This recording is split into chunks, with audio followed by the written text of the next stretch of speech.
Welcome to Denton, Texas and OCC Schwinn Stingray Motorized headquarters.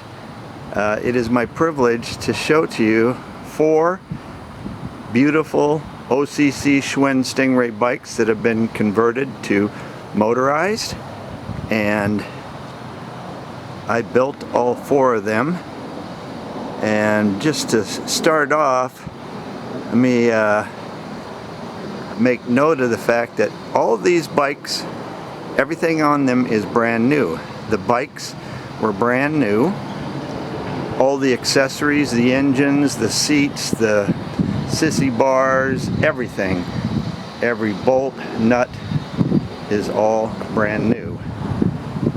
And I've been building motorized bikes since about 2008, and I've built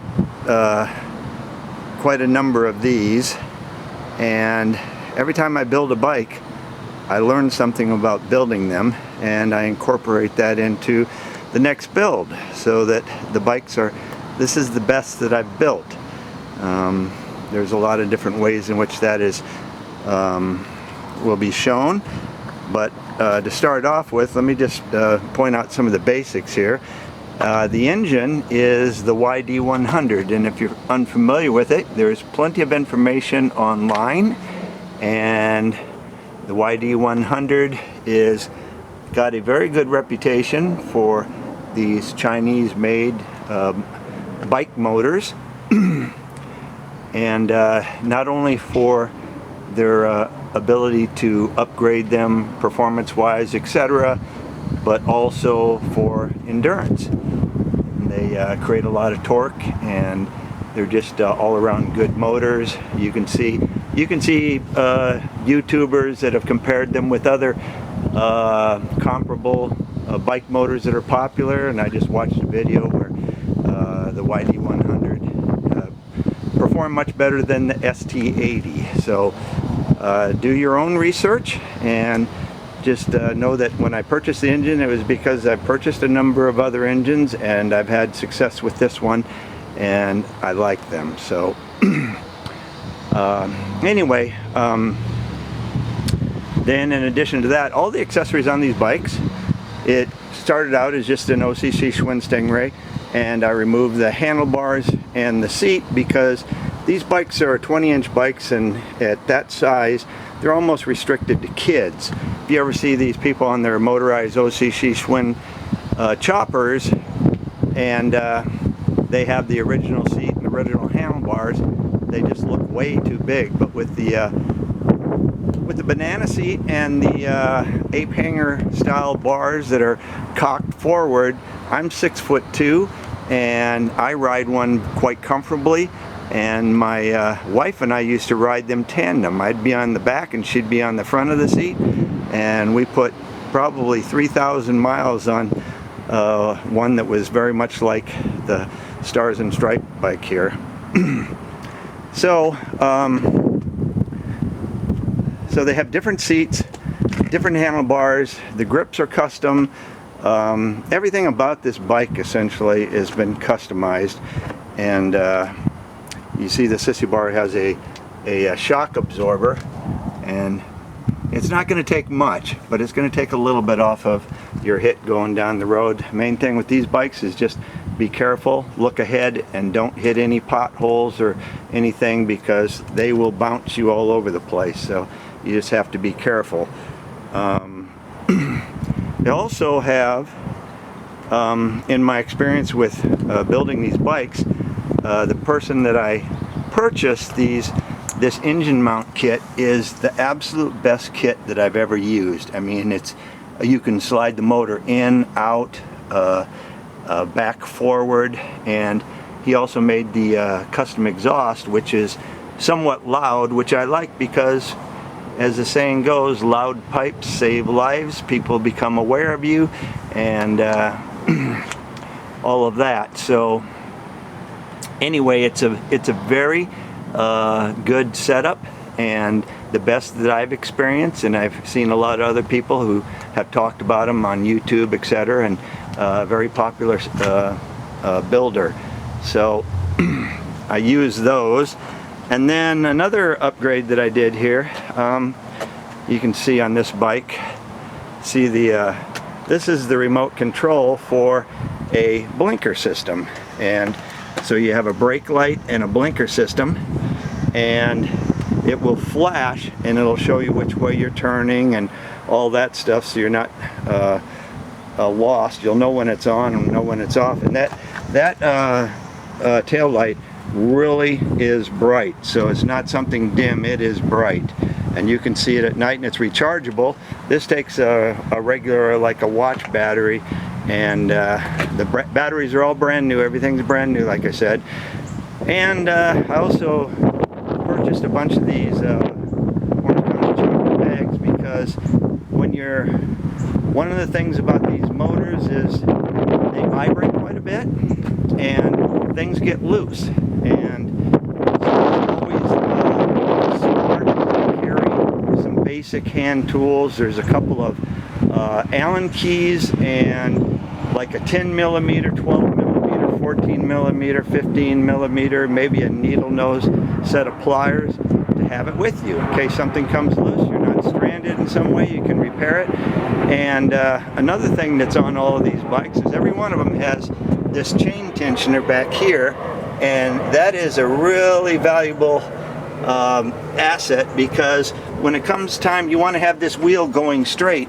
And so my technique is I tighten the stock chain, and then I tighten the other side so that the wheel is straight, and then I adjust the chain tensioner that I put on the bike right there, which is mounted in a area you've probably never seen that before. But in all my experience, I used to mount them back here.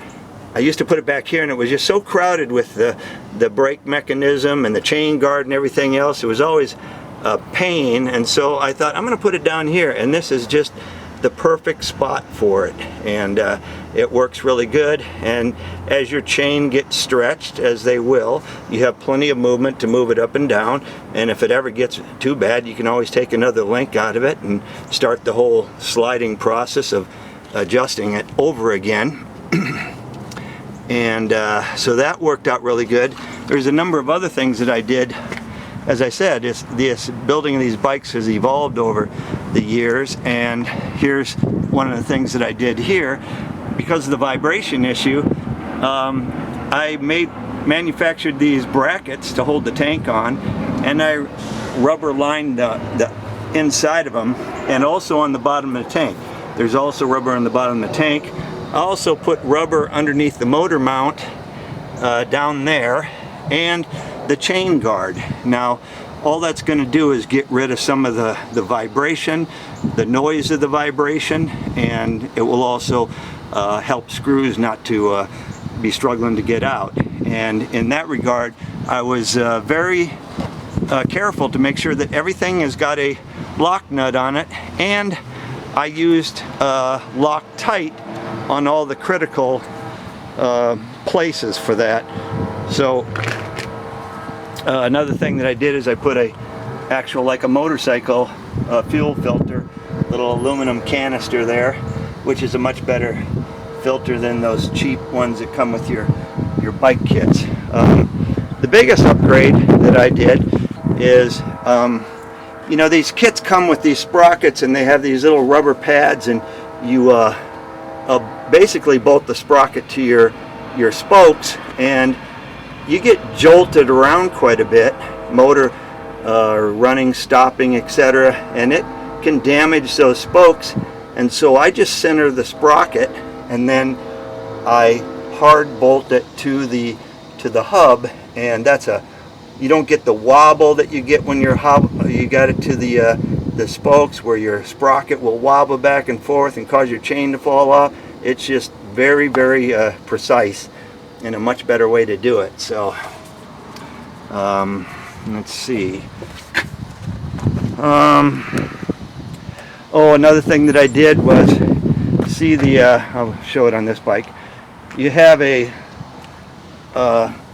with the bike you have this lever here for adjusting your seat, and with these let's see, you have this lever here, and what happens is this seat takes a smaller diameter seat post, and so I sleeved it with a correct 31.6 post from a bike store, and then I just bolted the two together so you can adjust your seat using this right here. If you want to put it up, you want to put it down, you know, however it's most comfortable for you.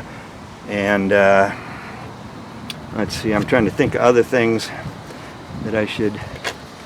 Okay, so also I made the custom brackets for the CDI. I used to just wrap them with electrical tape to the frame, and those are all rubber lined as well so that they don't damage the paint, and also you know, get rid of some of the vibration. So you learn when you build these things, and this is the, I'm sure if you talk to some people who have built these bikes and take a look at this video, they'll be impressed by all the little things that have been done to create a better bike, something you can just get on and ride. I mean, you're always going to have to check to see if any bolts are coming loose, or, you know, make sure your cable tension is correct and stuff like that, and your clutch cable. And if there's anything that I would suggest to a person who would upgrade it in some way, is to get a dual lever and mount either a disc brake on the front or another set of caliper brakes to help you, so that you have two sets of brakes. As it is right now, you just have the brakes on the rear, which stop the bike, but two sets of brakes would be better. And let me just also say that that's the large sprocket that comes with the bike kits. And if you care to go faster, there are many sprockets out there that are available. I don't care to go fast. This is just a neighborhood cruiser. My wife and I had cruise at about 20 miles an hour and have a blast. I'm not trying to do 35 or anything crazy, just to have some fun. And but there are numerous upgrades out there for these bikes. So if you're not satisfied with the performance, there's ways to up the performance of the motor, carburetors, heads, etc., and smaller sprockets, etc. And it's pretty simple to do. And even though there's some overall knowledge that I've certainly used to build these bikes, once you start tinkering with them, you can find that just your average mechanical type of person, becoming familiar with the bikes, he'll figure out things that he can do to make it more appropriate for his riding. Anyway, these bikes are all for sale, and I'm not giving them away.